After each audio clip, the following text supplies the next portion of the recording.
Continuons avec la page numéro 11 du chapitre thermochimie. Ici, nous voulons calculer l'enthalpie de combustion, donc c'est une enthalpie de réaction, réaction de combustion, du propane, à l'aide des enthalpies de liaison. Alors, écrivons déjà la réaction de combustion du propane, C3H8 plus le comburant, l'oxygène, donne, donc je parle ici d'une combustion totale, donne du CO2 et de l'H2O. Nous équilibrons cette équation. 1CH3H8 plus 5O2 donne 3CO2 plus 4H2O. Quelle est l'enthalpie de combustion de cette réaction? Quelle est la différence, finalement, entre l'énergie de ces réactifs et l'énergie de ces produits? Alors, comme je vous l'ai dit, ici, on va aborder l'approche des enthalpies de liaison, même si nous ferons certainement des parallèles avec les enthalpies de formation.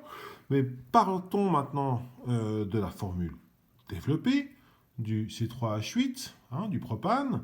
C'est 3 liaisons CH plus 3 liaisons, ça fait 6 liaisons CH, 2 liaisons CC et 2 liaisons A. Et 2 liaisons CH encore. Donc ça fait 3, 6, 8 liaisons CH. Alors nous partons de nos réactifs. Ici, c'est 3H8 plus 5O2. Nous cassons donc 8 liaisons CH. Donc ce sont des enthalpies de processus endothermiques. Le système gagne de l'énergie. Ce sont des valeurs positives. Plus 5 liaisons OO et 2 liaisons CC. Tout ceci est injecté dans le système, tout ceci est donc des enthalpies positives. On additionne et nous voyons, en additionnant ceci, que le système gagne 6472 kJ par mol. Nous retrouverons ici le processus endothermique pour amener tout ceci donc à l'état radicalaire. C'est 8 enthalpies de liaison CH, plus 2 enthalpies CC, plus 5 enthalpies OO. Voici le processus endothermique. Et dans ce processus endothermique nous amène à ce niveau-là. Nous formons quoi ensuite? Eh bien, nous formons 6 liaisons CO. Double liaison, attention. Naturellement, fondamental de savoir que la formule développée du dioxyde de carbone est CO comme ceci. 8 liaisons OH. Et voici pour les formations de liaison, c'est-à-dire des processus exothermiques. Ce sont des enthalpies de signe négatif.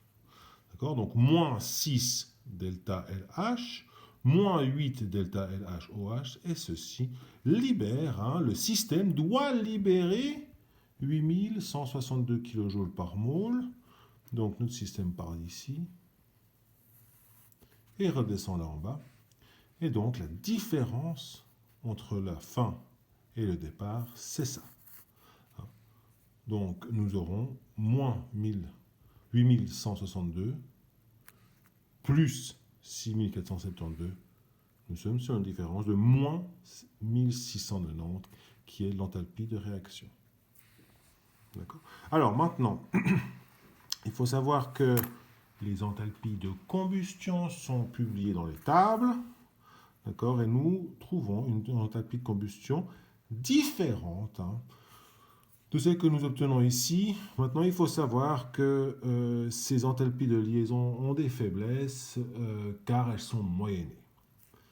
D'accord? Mais voilà. Voilà en tout cas pour l'approche des enthalpies de liaison. Passons au deuxième exercice de la page 11. Nous calculons ici l'enthalpie de réaction entre le C2H4 et l'eau pour donner l'éthanol.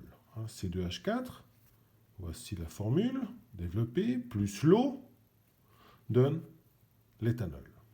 Alors, j'aborde ici, on va dire graphiquement un tout petit peu différemment les choses, même si le processus est exactement le même qu'abordé dans l'exercice précédent. Je prends cette molécule, je la passe à l'état radicalaire, donc je perds un processus homolytique. voilà, des ruptures homolytiques ici, ici, ici, ici, ici.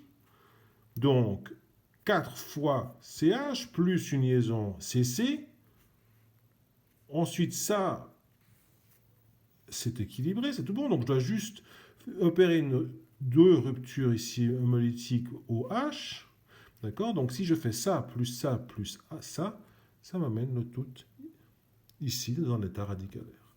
Et voici la partie exo. Voici la partie où le système se restabilise et forme 1, 2, 3, 4, 5 liaisons CH, plus une liaison CC, plus une liaison CO, plus une liaison OH. Et ceci doit être une enthalpie négative. Donc si vous faites ça, plus ça, plus ça, plus ça, hein, qui est négatif, donc le processus endo plus le processus exo, le processus endo plus le processus exo, eh bien, nous trouvons que cette réaction-là libère 45 kJ par mol, c'est-à-dire que cette molécule, l'éthanol, a 45 kJ par mol de moins qu'une molécule de C2H4 et de H2O.